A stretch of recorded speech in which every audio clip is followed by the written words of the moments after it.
കായിക പ്രേമികൾക്ക് കുറച്ച് സങ്കടം ഉണ്ടാക്കുന്ന ഒന്നാണ്. കാരണം അന്താരാഷ്ട്ര ഫുട്ബോളിൽ നിന്നും വിരമിക്കൽ സൂചന നൽകിയിരിക്കുന്നു ഇതിഹാസ താരം ക്രിസ്ത്യാനോ റൊണാൾഡോ. ബ്രിട്ടീഷ് മാധ്യമ പ്രവർത്തകൻ പിയേഴ്സ് മോർഗാനുമായുള്ള അഭിമുഖത്തിലാണ് ഇക്കാര്യം വ്യക്തമാക്കുന്നത്.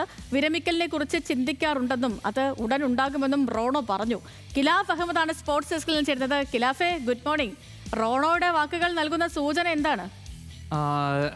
Good morning Sethu. നമുക്കറിയാം ഏറെ വിഷമകരമായ ഒരു നിരാശ തന്നെയാണ് ഇപ്പോൾ വാർത്തയായി നമുക്ക് പുറത്തു വരുന്നത്. കാരണം നമുക്കറിയാം കഴിഞ്ഞ ദിവസമാണ് പിയേഴ്സ് മോർഗനുമായിട്ടുള്ള ക്രിസ്ത്യാനോ റൊണാൾഡോയുടെ ഒരു അഭിമുഖം പുറത്തു വന്നത്. ഇതിലാണ് താരം വിരമിക്കലിനെ കുറിച്ച് സൂചന നൽകിയത്. നമുക്കറിയാം 952 ഗോളുമായി ഇപ്പോൾ 48 ഗോളുകൾക്കകലെ 1000 ഗോൾ എന്ന കരിയറിൽ 1000 ഗോൾ എന്ന റെക്കോർഡിലേക്ക് ചലിക്കുന്ന റൊണാൾഡോയാണ് ഈ ഒരു അപ്രതീക്ഷിത പ്രഖ്യാപനം നടത്തിയിരിക്കുന്നത്. അതായത് ഉടൻ തന്നെ വിരമിക്കും എന്നാണ് താരം സൂചന നൽകിയത്. എന്നാൽ അത് 2026 ലോകകപ്പിന് ശേഷമായിരിക്കും. കാരണം താരം തന്നെ പറഞ്ഞിട്ടുണ്ട് 2026 ലോകകപ്പിന് ശേഷം വിവാഹം ഉണ്ടാകുമെന്ന് താരം പറഞ്ഞിട്ടുണ്ട്. അതുകൊണ്ട് തന്നെ 2026 വേൾഡ് കപ്പിൽ പോർച്ചുഗലിന്റെ നായകനായി തന്നെ താരത്തിനെ നമുക്ക് കാണാൻ കഴിയും. എന്തായാലും നമുക്കറിയാം ഈ ഒരു കരിയർ പരിശോധിക്കുകയാണെങ്കിൽ ഫുട്ബോളിന് ഏറെ മാറ്റം സൃഷ്ടിച്ച ഒരു താരമാണ്.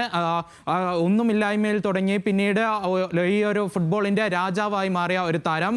ആ ഒരു താരമാണ് ഇപ്പോൾ വിരമിക്കലിനെ കുറിച്ച് ഒരു സൂചന നൽകിയത്. അത് താൻ വിരമിക്കലിനെ കുറിച്ച് ചിന്തിക്കുമ്പോൾ തന്നെ മാനസിക ഒരു തളർച്ചയാണ് ബാധിക്കുന്നത്. അത് തൻ്റെ അഡ്രിനാലുമായി, അതായത് ഫുട്ബോളിൻ്റെ അഡ്രിനാലുമായിട്ട് കണക്റ്റഡ് ആണ്. അതൊക്കെ നഷ്ടപ്പെടും. മാനസികമായി വിരമിക്കലിനായി തയ്യാറെടുത്തു. ഇതൊക്കെയാണ് റൊണാൾഡോ കഴിഞ്ഞ ദിവസത്തെ അഭിമുഖത്തിൽ പറഞ്ഞത്. എന്തായാലും ഉടൻ തന്നെ താരം കളം വിടും എന്നതിൻ്റെ സൂചന തന്നെയാണ് ഇപ്പോൾ നൽകിയിരിക്കുന്നത്. ഓക്കെ, ഖിലാഫ് അഹമ്മദാണ് സ്പോർട്സ് ഡെസ്കിൽ നിന്ന് വിവരങ്ങളൊക്കെ നൽകിയത്.